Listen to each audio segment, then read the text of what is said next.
In this guide, we are going to look at the ideal arm action for an effective freestyle stroke, focusing on propulsion and recovery. Every arm cycle starts as the hands enter the water ready to start the stroke. Enter with the hands in line with the shoulders at about 2/3 of a full extension, so the hands are not too close to the head or too far away. Enter the water gracefully with the hands flat and imagine your hands as envelopes, as if you were posting them into a letterbox.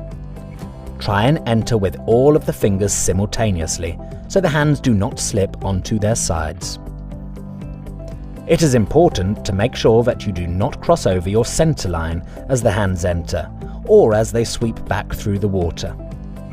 Try visualizing a wall or a straight line down the middle of your body to help you with this.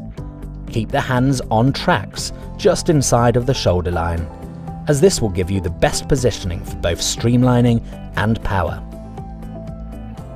As the hands enter the water, extend the arm so that it fully straightens with the palm facing down.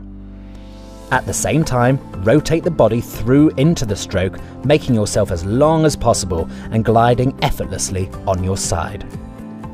Keep your hands flat with the fingers together, making their surface area as large as possible. Your hands are your paddles, so the larger you can make them, the more effectively you will be able to work with the water. Now the arm is fully extended, allow it to slowly drop while still staying fairly high to the surface of the water. Allowing your arm to drop too fast, too soon, will break the rhythm of the stroke and create blockages, which will create a lot of hard work for you. When the hands have dropped about 10 centimeters, it is time to start working with the water to propel your body forward. This is called the catch, and is where you should start thinking about bending your elbow and driving back with the palms pressing back towards your feet. The sooner you bend the elbow in the stroke, the more power you will be able to generate under the water. It is very important you do not keep your arms too straight as they drive back, as this will lose all power and purchase on the water, resulting in loss of speed and even shoulder injury.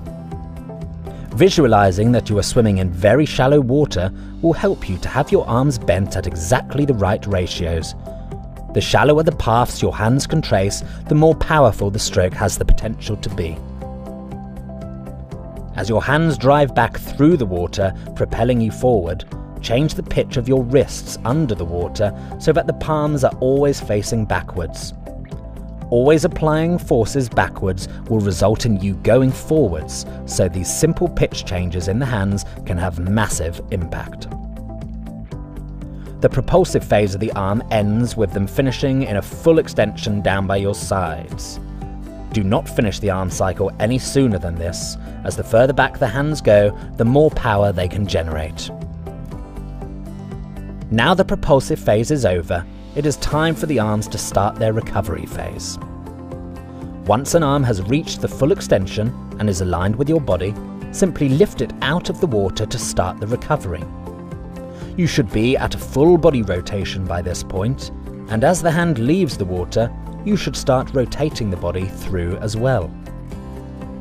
Make sure your elbow is high, hand low to the surface, and not swinging too much. Envisage you are swimming down a narrow tunnel to help achieve this, and check out a tutorial on the fingertip drag drill, which will help train this point to perfection. The hands should trace straight paths back past the head before re-entering the water, ready to start the next propulsive phase. An effective recovery is vital to give you the energy to have an effective propulsive phase, so really try and relax into it. We now have a perfect arm action for effective freestyle technique. Next, why not check out the guide on body position, legs, or breathing?